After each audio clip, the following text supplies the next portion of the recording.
એ માફી માંગે છે તો એના માફીમાં એનો રૂબાબ જુઓ. એમ કહે છે કે મારા પક્ષમાં, મારી પાર્ટીમાં, મારા ભાજપને નુકસાન ના થાય એટલા માટે હું માફી માંગુ છું. એને દિલથી માફી નથી માંગી.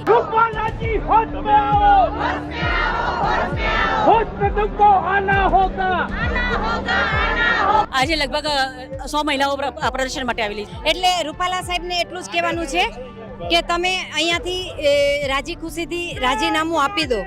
રાજપૂતે કોઈ બંગાળ્યું નથી તૈયારી કરી. તું આટલો આગળ વધીને એટલો બધો ઓલો થાય છે.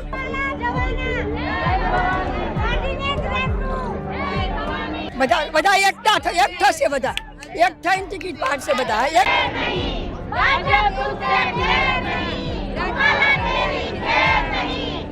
ટિકિટ અમે રદ કરાઈને જ રહીશું અમે, અને રદ કરાવવાના છે. નહીં કરે તો એ ઉડશે, એના અમે ઉડાડી દઈશું. જયરાજસિંહે જે નિર્ણય લીધો એ સાવ ખોટો જ છે. એ નિર્ણય હોવો જ ન જોઈએ. શું એ નેતા અમારો નેતા અમારે ઇતિહાસ અમને જણાવશે કે અમે શું કર્યું ને શું નહીં? જ્યાં સુધી રૂપાલાને હટાવવામાં નહીં આવે ત્યાં સુધી બહુ જ મોટું આંદોલન કરવાનું છે. અને ઘરે ઘરે જઈને સંદેશો પહોંચાડીશું અને બધાને કહીશું કે બહાર નીકળો. નમસ્કાર. પરસોત્તમ રૂપાલાએ વિવાદિત નિવેદન આપ્યું, એના બાદ ક્ષત્રિય સમાજ મેદાને આવ્યું. વિરોધ પ્રદર્શન અલગ અલગ જગ્યાએ થઈ રહ્યા છે. અમદાવાદ કલેક્ટર કચેરી ખાતે આજે ક્ષત્રિય સમાજના આગેવાનો કલેક્ટરને આવેદનપત્ર આપવા માટે આવ્યા છે. મોટી સંખ્યામાં મહિલાઓ પણ અહીંયા હાજર છે. મહિલાઓ સાથે સીધી વાત કરીએ. બા, આપનું નામ શું છે? રાજકુંવરબા. અને ક્યાંથી આવ્યા છો બા? અમે નરોડાથી આવ્યા છો. અચ્છા, આજે કેટલી મહિલાઓ અહીંયા વિરોધ માટે આવ્યા છે? ઘણા આવ્યા છે. અચ્છા, તમને કઈ વાતથી દિલ દુભાયું જેના કારણે વિરોધ થઈ રહ્યો? આને ટિકિટ ન આપવી જોઈએ. અચ્છા, કેમ ટિકિટ ના મળવી જોઈએ? એના અમારા વીરો અમારી બેટી વિશે બોલ્યા છે એટલે. હા. અચ્છા, અને ટિકિટ વાંચ્યા છે, ઇતિહાસ વાંચી જોય તેને ખબર પડે શું છે. હા, કોઈ સ્ત્રીઓ હજી કોઈ રાજપૂતે કોઈ બંગાળ્યું નથી તૈયારી કરી. તું આટલો આગળ વધીને એટલો બધો ઓલો થાય છે. હા, રાજપૂતો શું કરશે જો આ ટિકિટ રદ કરાવવામાં નહીં આવે? બધા એકઠા થશે, બધા એક થઈને ટિકિટ પાડશે બધા. એકઠા જોઈએ બધા. ટિકિટ મળવી જ ના જોઈએ એમ. અમારા સમાજની આ એ જ અમારો ધ્યેય છે. બાકી અમારે કઈ લેવા દેવા નથી, પણ રૂપાલાને ટિકિટ ના મળવી જોઈએ. અમારા વિશે જે બોલ્યા, રાજપૂત સમાજ વિશે જે બોલ્યા છે એ ખરેખર બહુ ખોટું અને અમારા માટે દુઃખની વાત છે. એને ટિકિટ ના મળી જોઈએ, એને આ પદ પરથી કાઢો. માફીને લાયક નથી માણસ, માફીને લાયક નથી. ભાજપ જયરાજસિંહ છે, બધાએ એક સંમેલન કર્યું હતું જેમાં એમને ફરીથી માફી પણ માંગી હતી. પણ એ ના ચાલે. જયરાજસિંહને એકલાને એમને મીટિંગ કરીને એમને સમાજને મૂકીને જયરાજસિંહે જે નિર્ણય લીધો છે એ નિર્ણય લેવાની એમને યોગ્ય છે જ નહીં. એમને જ્યારે રૂપાલાએ દરબારની ક્ષત્રિયની દીકરીને રોટી અને બેટીની વાત કરી તો એને રદ થવી જ જોઈએ. જયરાજસિંહે જે નિર્ણય લીધો એ સાવ ખોટો જ છે. એ નિર્ણય હોવો જ ન જોઈએ. અમારે અંદર બધા અમારા ભાઈઓ જ છે. ભાઈઓથી ભૂલ થઈ શકે, પણ અમારે અંદર કોઈ વિવાદ નથી. અમારે ખાલી પ્રશ્ન એટલો છે કે રૂપાલા સાહેબ અમારી રાજપૂત ક્ષત્રિયાણીઓની અસ્મિતાને પહેલા જાણે, અમારો ઇતિહાસ જાણે. એમણે જે સંબોધન કર્યું છે ક્ષત્રિયાણીઓ વિશે એ વ્યાજબી નથી. એટલા માટે અમે એટલું ઈચ્છીએ છીએ કે આખા ગુજરાતમાંથી ક્યાંય પણ એમને ટિકિટ ન મળવી જોઈએ. એટલી અમારે નિવેદન છે જે લઈને અમે આજે અહીંયા આવ્યા છીએ. અમારા બધાનું નિવેદન છે કે રૂપાલાની ટિકિટ ના મળવી જોઈએ. બીજો અમારે કોઈ પાર્ટી આરે કોઈ આરે વિરોધ છે જ નહીં અમારો. બરાબર, અમારે રૂપાલા આરે ટિકિટ રદ થવી જોઈએ. એને ટિકિટ રદ થવી જોઈએ. જો રદ નહીં કરે તો શું કરશો તમે લોકો?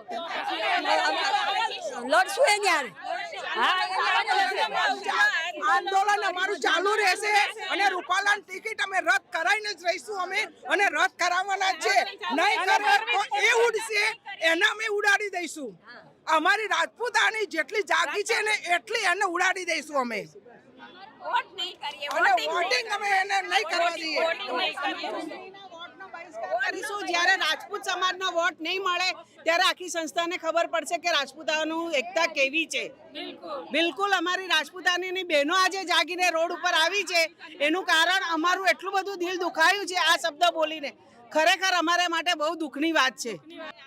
હજુ સુધી તો એવી કોઈ તૈયારી નથી. અમારે અમારા સમાજમાં જે અમને દુઃખદ સાધના બોલ્યા છે એ શબ્દો માટે અમે એ માણસનો જ બહિષ્કાર, અમારે બીજું કઈ જ નહીં. એને ટિકિટ આજે આ બન્યું છે, કાલે બીજું બને. બેન બીજા બી ઊભા થાય રાજપૂત સમાજ. બેટી વર્ષે બોલ્યા ને એ જ અમને દુઃખ છે, બીજું અમને કાંઈ નથી. અચ્છા બા, તમે આટલા સમયથી રાજનીતિ જોતા હશો, કોઈ બીજાએ નિવેદન આપ્યું? પેલાના શાસ્ત્રો ને વાંચેલા તો હશે જ ને, પેલાના શાસ્ત્રો ને બધા વાંચેલા તો હશે ને સમાજમાં. અચ્છા, બીજા કોઈ મહિલા વિશે ક્યારેય કોઈ બોલ્યું છે, રાજપૂતો વિશે કોઈ ના, નેતા? કોઈ નથી બોલ્યું પેલા ના, આ એક જ બોલાય. અચ્છા, આપનું શું નામ છે? જાડેજા ઉન્નતિબા, અને ક્યાંથી આવો છો તમે? નરોડાથી. નરોડાથી આવો છો. અચ્છા, તમારી માંગ શું છે? અમારી માંગ બસ એક જ છે કે ટિકિટ વાપસ લઈ લો, બસ એ જ. કેમ કે આજે અમે એમનું અહીંયા મેલો દેવાયા છે, જે એમને અમારા ક્ષત્રિય દરબાર ઉપર જે ઉપાડ્યો છે એ આજે આવેદન પત્ર દેવા નથી આવ્યા. અમે એમનો જે એમને મેલો કાઢ્યો છે ક્ષત્રિય પ્રત્યે એ દેવા માટે આવ્યા છીએ આજે.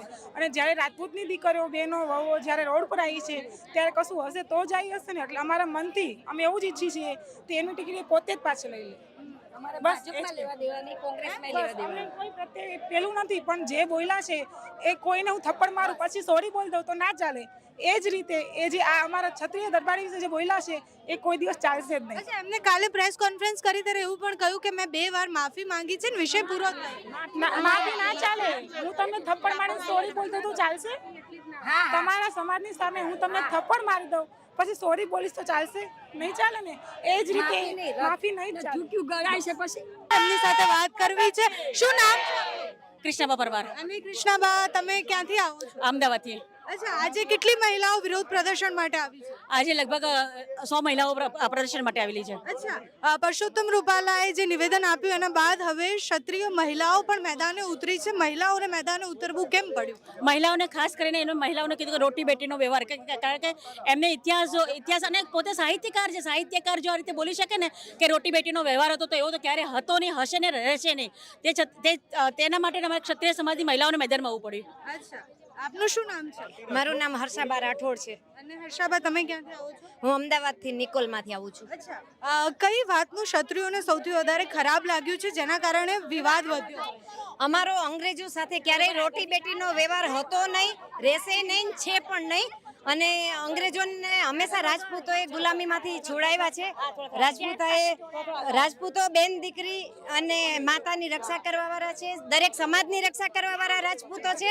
એટલે રૂપાલા સાહેબને એટલું જ કહેવાનું છે કે તમે અહીંયાથી રાજી ખુશીથી રાજીનામું આપી દો. જો ઉમેદવારી રદ કરવામાં નહીં આવે તો અમે આગળ અમારી રીતે જે પણ અમારો સમાજના આગેવાનો નક્કી કરશે એ રીતે અમે ચીમકી લડીશું, અમે કાયદેસર લડીશું. કારણ કે જે એને નેતા થઈને જો આવું બયાન આપી શકતા હોય, શું એ નેતા અમારો નેતા અમારી ઇતિહાસ અમને જણાવશે કે અમે શું કર્યું ને શું નહીં? એમને કોને આપ્યું છે હોદ્દેદારી કે જે અમારો ઇતિહાસ આજે અમને જણાવવા બેઠા છે? પહેલા તો નેતાને દરેક સમાજના ઇતિહાસની ખબર હોવી જોઈએ અને એને ભાન હોવું જોઈએ આપણે કયા સમાજ વિશે શું બોલી રહ્યા છીએ. એટલે આ વસ્તુ તો અમે ક્યારેય નહીં ચલાવીએ. ક્યાંય એને જોયું કે અમે રોટી વ્યવહાર ને બેટી વ્યવહાર કર્યો છે? કયા ઇતિહાસમાં એને વાંચ્યું છે? અને આજે અમારા સમાજ ઉપર સવાલો ઉઠાવે છે. કોને હક આપ્યો છે એમને? એ નેતા છે તો નેતાની લિમિટમાં રહે. આજે અમને ભાજપથી કોઈ વિરોધ નથી, પણ એને નેતાને એના કાયદામાં રહીને બોલવું જોઈએ. એટલે આ વસ્તુ તો અમે આજે નહીં ચલાવી અને કાલે નહીં ચલાવી. માફી બી એ માફી માંગે છે તો એના માફીમાં એનો રૂબાબ જુઓ. એમ કે છે કે મારા પક્ષમાં, મારી પાર્ટીમાં મારા ભાજપને નુકસાન ના થાય એટલા માટે હું માફી માંગુ છું. એને દિલથી માફી નથી માંગી, એને એના બોલ્યાનો કોઈ અફસોસ નથી. એટલે અમે આનો ન્યાય માગીને જ રહીશું અને સરકારે અમને ન્યાય આપવો જ પડશે. ઉમેદવારી રદ નહીં થાય તો શું કરશું? તો અમે આ રીતે છેક સુધી લડીશું. જ્યાં સુધી અમને ન્યાય નહીં મળે ત્યાં સુધી લડીશું. અમારી બહેનોએ કહ્યું છે કે અમે આની સામે અમે ઊભા રહીશું અને 100 થી વધારે બહેનો ઊભી રહેશે. રાજકોટ નહીં બેન, આખા હિન્દુસ્તાનમાં થઈ રહ્યો છે આનો વિરોધ. અત્યારે તમે રાજસ્થાનનું લેવા જાઓ ઇન્ટરવ્યુ, ખબર પડે કે રાજસ્થાનમાં આનો કેટલો વિરોધ થઈ રહ્યો છે. એકલું રાજકોટ કે એકલું અમદાવાદ આમાં ઇન્વોલ્વ નથી, આખું હિન્દુસ્તાન ઇન્વોલ્વ છે આમાં.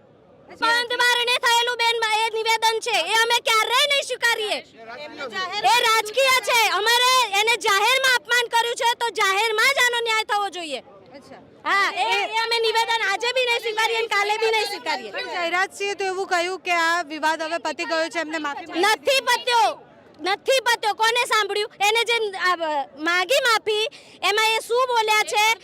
હા એમાં કોઈ ક્ષત્રાણી કે કોઈ બેન છે નહીં અને એમ બોલ્યા છે કે મારા ભાજપ પાર્ટીને નુકસાન ન થાય એટલા માટે હું માફી માંગુ છું. એમને જે એ શબ્દો બોલ્યા છે એમનો જરાય અફસોસ નથી બેન. એટલે આ નિવેદન અમે ક્યારેય નહીં સ્વીકારીએ. સમાધાન એટલે કે આ સમાધાન જ્યારે પાર્ટીમાંથી હટી જશે તો જ સમાધાન થશે, બાકી સમાધાન નહીં થાય. પાર્ટીમાંથી હટી જશે કે ઉમેદવારીમાંથી એટલે હા ઉમેદવારી એમની રદ થાય તો જ સમાધાન થાય, બાકી સમાધાન ન થાય. એવું અમારે ચર્ચા થઈ નથી. અમારે ચર્ચા ખાલી આ જ વિષયની અત્યારે કરવી છે કે રૂપાલા સાહેબે આ રીતે નિવેદન આપવામાં એ શું કરવા આ રીતે નિવેદન આપી શકે? ઇતિહાસ જાણે છે અમારો તો બેટી વ્યવહાર ને રોટી વ્યવહાર અમે ક્યાં કર્યો, ક્યાં લખેલું છે, કયા શાસ્ત્રમાં લખેલું છે અમને આવીને બતાવે. જનરલ આંદોલન બહુ મોટું આંદોલન કરવામાં આવશે. જ્યાં સુધી રૂપાલાને હટાવવામાં નહીં આવે ત્યાં સુધી બહુ જ મોટું આંદોલન કરવાનું છે. અને ઘરે ઘરે જઈને સંદેશો પહોંચાડીશું અને બધાને કહીશું કે બહાર નીકળો. હવે તો બહુ હદ થઈ ગઈ છે. ક્યાં તો પછી અમે ભાજપનો બહિષ્કાર કરીશું. અને મહિલાઓ પણ આ વખતે એવું કહી રહી છે કે અમે ઉમેદવારી નોંધાવીશું એમને હરાવવા માટે. હા સાચી વાત છે ને, નોંધાવીશું. બધા જો તૈયાર હશે, બધી લેડી જો બધા કહેતા હશે તો અમે ઉમેદવારી નોંધાવવા માટે તૈયાર છીએ. અને જો કોઈ નિર્ણય સકારાત્મક નથી લેવાતો તો શું કરવામાં આવશે? જનરંગ આંદોલન બહુ મોટું આંદોલન કરવામાં આવશે. જનસભાઓ ભરવામાં આવશે. એમને હટાવવા માટે કોઈ પણ હદ સુધી જવા માટે અમે લોકો તૈયાર છીએ.